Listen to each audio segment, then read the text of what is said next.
lii jàngat la bu ñu doon def ci loolu rek waaye ba tey dañu des ci sax ci tukkib njiit réew moom kàddu yi nga xam ne yëkkati na ko foofu ca United Nations General Assembly defe naa ne ñu toog fii ñu ci bari dégg nañ ci kàddu yooyu ngir rek time bëgguñu teg li nga xam ne mooy vidéo biñ préparé woon waaye jos rek ma neem fiw ci kàddu yi nga xam ne njiit réew mi yëkkati na ko fa bokk na ci woote li nga xam ne ngir nes la adduna si yëpp di daal di booloo ngir ñu daal di indi li nga xam ne mooy jàmm foofu ca Palestine maanaam ñu indi permanent peace foofu waaye bokk nañ tamit ci women empowerment woote waat na ci mu ngi xamal ne nguuram gi mu ngi ci bay jéego bu baax a baax ci réew mi waaye tamit woo na ci adduna si ngir ñu gën a mën a lëkkaloo ngir ñu am ci loolu wax na itam ci kàddu yi nga xam ne ba mu ko doon yëkkati ci penc mi foofu wax na ci lu jëm ci ne ci nguuram ci ba ñu ñëwee ci atum 2022 ba fu ñu toll nii la maanaam 2017 ba file nii la jàppuñu benn journaliste boo xam ne yóbbu nañ la kaso maanaam amul benn journaliste boo xam ne dañ la seen into jail wala koo xam ne itam political prisoners la loolu tamit amut wala benn activiste boo xam ne jàpp nañ la loolu itam wax na ko ci ne am ci wàllu human rights respect li nga xam ne mooy human rights loolu nguuram gi bay na ci waaram te dina continuer di ci bay waaram honorable su ko defee rek dama lay bàyyi yow njëkk ndax yaay gan gi nga jàngat kaddu yooyu nga xam ne njiit réew mi yëkkati na ko bokk na ci lu mu wax ne nguuram gi dinañ gën a dooleel li nga xam ne wala respect li nga xam ne mooy human rights ndax indi na sax report boo xam ne joxe nañ ko 2017 ba léegi amuñu political prisoners amuñu tam benn journaliste boo xam ne jàpp nañ ko dugal ko ci kaso maanaam ñu jël la ak lu jëm ci wàllu women empowerment wax na ci ne dinañ ci gën a bay waaram ak woote bu mu wootee fi nga xam ne mooy Palestine ngir mu woote fa jàmm ndax du président kese waaye mu nekk chairman bu OIC ndax kon kàddoom boobu tamit defe naa ne am na leneen luñ ci mën a xaar dama lay bàyyi rek nga jàngat kàddu njiiti réew mi. waaw jërëjëf once again Garmi loolu nag soo ma si laajee dina am mbégte lool pour tontu si parce que yàlla la fa def ne as an authority in this country it's always very important to listen to whatever the president say or do in this country, which is indeed very important. I can tell you I watched the entire speech. It was about 19 minutes, including Bumo Duga ak Bumo Gina. That's completely 20 minutes. Comme noo ko waxee rek mu wax si fànn yu bari which was extremely excellent. According to what I understand, it was a great speech. Why the fact of the matter is, what are we doing to change all those ideas to action as a country?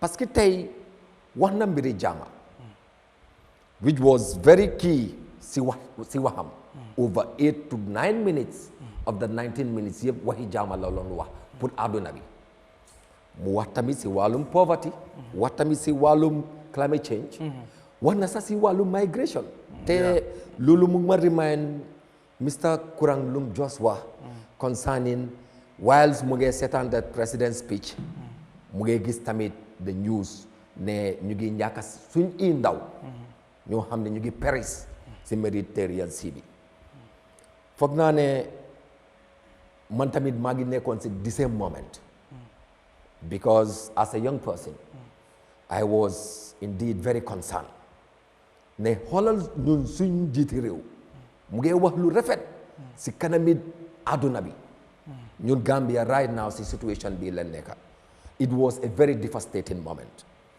It was devastating in the sense ne tey gis nga xale yooyu gaal yu ñu use su fekkoon ne nguur bi pare neen they would have provided them trawlers ñu dugga suñ géej yi nappa suñ jën yi ba pare di koo jaay suñ nit yi si lu yomba lii mu nekkoon benn faana loolu tax ma ne it is high time as a country we change ideas to actions ba pare ñu bàyyi wax bu bari bi parce que man dama feel like ne Gambia la fa dem ba tollu foo xam ne dëkki wax la ba pare lu neex waay wax waaye tamit at the same time ñu am nguur boo xam ne ñoom noonu la gaay bëgg a doxalee réew mi because loolu la gaay di xool loolu la gaay di seet pour doxalee réew mi te nen xam ne den am loo xam ne loolu la gaay signé seen previous episode yoo leen fi am yéen a ngi koo wax ne nguur bi la fa am a social contract with the Gambian people. Yeah.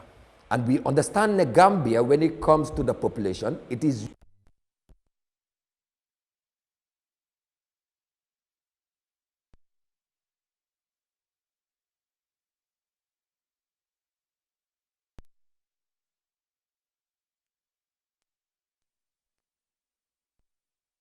I heard of a declaration that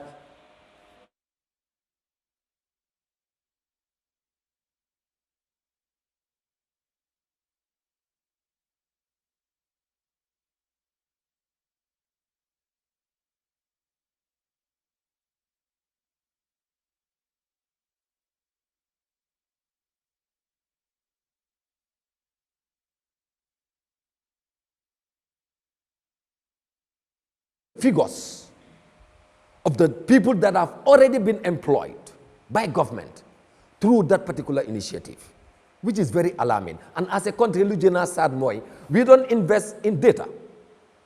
And this is something that I always advocate for. Hey, if we really want to run this country, one, we have to be serious, like I said. But also, we must invest in certain things. And one of the key things is data. So when data, they will see it as what a waste of time. But it's not about a waste of time, but it's about creating that opportunity. And I want to seize this opportunity also to inform you that for the first time in the history of Gambia, the Parliament will receive a population bill in order to regulate our population affairs in this country. Can you imagine, between 1965, Gambia is now, for the first time, in Parliament, receiving the first ever population bill. I want to thank the Office of the Vice President and his technicians for coming up with such an idea. Because the thing is, for example, new budget session, which is starting on the 1st of next month.